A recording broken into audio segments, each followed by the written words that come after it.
got an interesting dilemma here, slightly. I want to talk it through with you and make a decision as to what I'm going to do here. Now up above, I'm going to have, if you can imagine, I've got the two cut-in boxes up high behind the TV, okay? All right, I'm going to be working in this cavity here because you remember there's a stud right here and there's a stud right here on the right-hand side of this box. I wish it was on the left-hand side of the box. You know why, I think. But I'm still going to think about this because here's the cavity, the wall cavity, right here between the studs, okay? Right there. Got a stud here, and I got a stud there. So because I have a stud right there, if I took this box out, I couldn't fish down to here, could I? Because the box up high is in this wall cavity. I don't want to go out any further. First off, because I wouldn't be able to get my cords through there. I'd have to put this box way over like that above the TV to come straight down. I really don't want to do that because now I'm way over kind of far. And if I do that, I've still got to drill through the stud.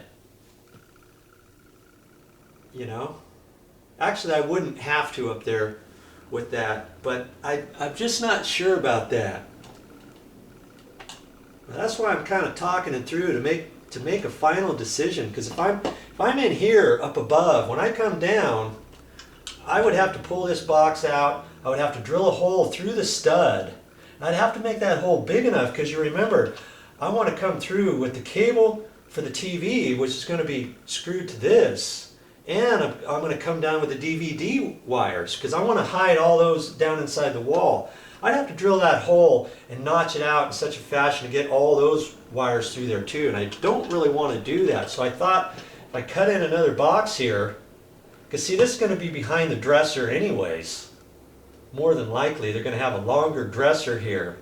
Okay, so I could cut in a box here, and then I could have the DVD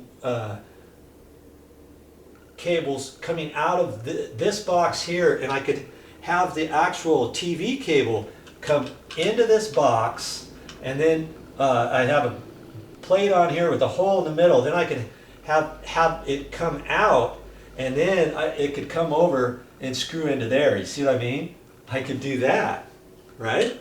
Or I could put a cut-in box way up high and come down, take this box out, fish it down in there, and all that. And then I would take this little piece out, and then I would screw the new cable into that, and I wouldn't actually have to have it sticking out, right? I could just leave it inside the box, put a blank plate here, and have all the connections in there, and then have the DVD 3 little prong cables coming out of the box, drill a hole there, or having it come out the bottom of the box, something like that. I mean, I'll show you later on that. And I'm just kind of talking this through to make a decision. And the reason why I don't think I want to put a cut-in box way over high like that is because if I ever want to swivel the TV and put it over that way, now if you're looking up on the wall, you're going to see the cable connection coming out of the wall. And I'm trying to hide all that behind the TV. So that way, it doesn't matter exactly where they put the TV. You see, here's the TV here. Now if they swivel the TV over, see, the TV could be way over there if they wanted. See, if they did that, you see where the box is? You go straight up. Right there is where that box is going to be. Go straight up from that other cable box. It would be about like that. That's why I want to get it over here in this base so it's closer to this. Chances are they're not going to have the TV over as far as that. But even if they have it about like that, see, you're less likely to see it right there as opposed to if this box was over here. Okay? So I think I've made my decision exactly what I'm going to do here.